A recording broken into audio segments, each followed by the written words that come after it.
Good evening, Doug Roberts. Is this on? Yes. Yep. Doug Roberts, 133 6th Street in Greenport. You read a lot of national news. Some of it's very troubling. Election fraud, disenfranchisement of voters around the country. Troubling stuff. And when you read that stuff, you think, well, at least that doesn't happen in my town. At least that doesn't happen here. Well, friends, it did. And it looks like it has been maybe for a while. And I'm here tonight because I'm a little concerned that, I think most of you know I'm a village trustee, Greenport. I'm probably the least powerful elected official in New York State. I'm about the only elected official around here who's willing to say anything about it so far. And that's very troubling. That's why I'm here. We have 2 people arrested and charged with trying to steal an election, including misrepresenting themselves while on the clock, taxpayer funded as Board of Elections employees, pretending they're Green Party members getting signatures for candidates, forging signatures of deceased people. Sick. Here in Southold. Allegedly. These 2 gentlemen had political patronage positions by virtue of their membership on the Southold Republican Committee, the same committee that put everybody up there on the ballot. There's a video posted on the Southold GOP Twitter feed that is not aging well. In it, we see a gathering at Vets Park in Mattatuck 2 weekends before this last election. We see many familiar faces in the crowd, some of you folks. We see a speech by GOP Chair McGreevey. Then the camera pans over just as Mr. McGreevey says the words about our congressman. He's a normal everyday guy just like us, and we see him palling around with a man who was just arrested and charged with election fraud on the committee, Board of Elections employee. The same person was also running interference, it seemed, in Greenport during the Maritime Fest when the congressional candidates were appearing, potentially even helping to guide the tracker who was shoving his camera phone in my face when I walked around with Perry Gershon harassing me. So this person was intrinsically linked with this campaign. It's very concerning. When all this was happening, we've heard nothing from our GOP elected officials. You're mute on it. Why? Is there something to hide? Is this the kind of activity you want to support? But being silent on it, it makes you complicit. So that leads to more questions. What else is going on with the Southold GOP? Where did the committee chair and the elected officials know? What did they know and when did they know it? Why is everyone afraid to condemn this stuff? How much influence does the party have over what happens here at Town Hall? Now keep in mind, there have been many other election irregularities around here recently. In this past congressional cycle, I was one of many concerned citizens calling in a couple weeks before the election to Legislator Krupski, County Executive Balone, because the Republican Commissioner Lalota, Board of Elections Commissioner Lalota, unilaterally decided to cut off on-site absentee balloting on his own without any sort of checks and balances. Well, County Executive and the legislator got involved. That practice was ended. By the way, the absentee ballots came in pretty strong for the Democratic candidate. As a poll watcher in Greenport during this past election, I noticed that poll workers, I really think it was an honest mistake by the poll workers. They're good folks. But for some reason, the instructions from VOE made it seem that they needed to put a piece of paper on the table that said, show your driver's license. That's, of course, only for folks who didn't vote in the last couple of elections. So I got that situation fixed through a couple of phone calls as a poll watcher, but why did that only happen in Greenport? Hopefully it's just a misunderstanding. This calls into question everything, though. We got to look at all this stuff now. Last town election cycle, a fellow Greenporter called the police because somebody was stealing a campaign sign for a Democratic candidate in front of her house. Turns out it was a Republican candidate. You can check the police report.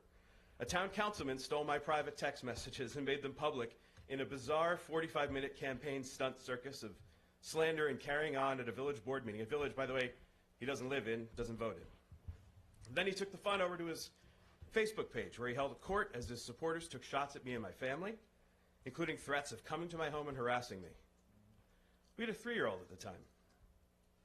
It's behavior unbecoming of a human being and especially unbecoming of an elected official.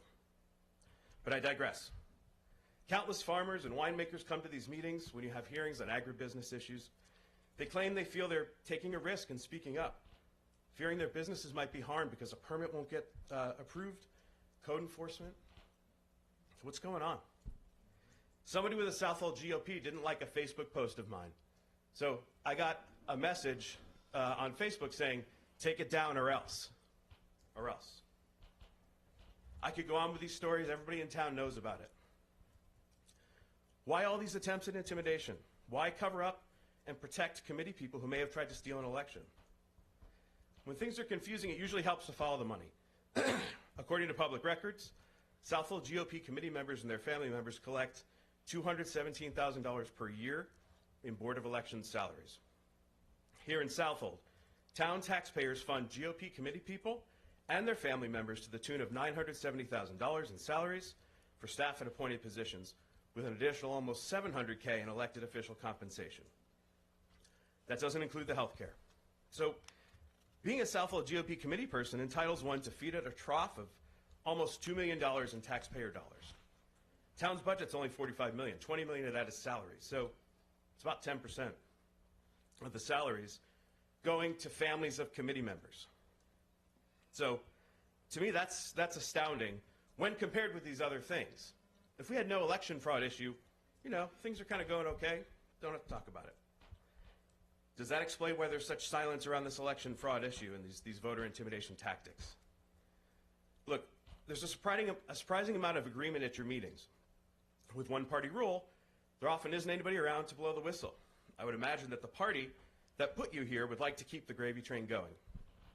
Now, how far would that party go to protect this? It seems some on the committee may have been willing to break some laws. We elect you to speak up regardless of your party affiliation. When you see something is not right, when somebody's trying to hide something from the public, we want you to speak up. People over party. At our work session in the Village on Thursday night, I'm going to have some difficult questions to ask our mayor about why the flooding on 5th Street and 5th Avenue hasn't been fixed. He and I do good work together in part because we're willing to challenge each other when we have to, when we feel it's right. I'm asking you all to do that with each other as well. It's our jobs as elected officials to be watchdogs and advocate for the people we serve. Now look, I don't know many of you very well at all outside of your public lives. We say hello at parades, seem like nice folks, we exchange pleasantries. I don't believe in my heart of hearts that everybody sitting up on this dais wants to be associated with election fraud and other voter intimidation tactics. I don't. I was telling a Republican friend the other day, you know, you and I are never going to vote for the same people for Congress or president, but the ROD after our names doesn't matter when it comes to ethics, common sense, getting things done locally. To be fair, this board does some pretty un-Republican things. You raise taxes every year, increase elected official compensation each year. I'm a registered Democrat.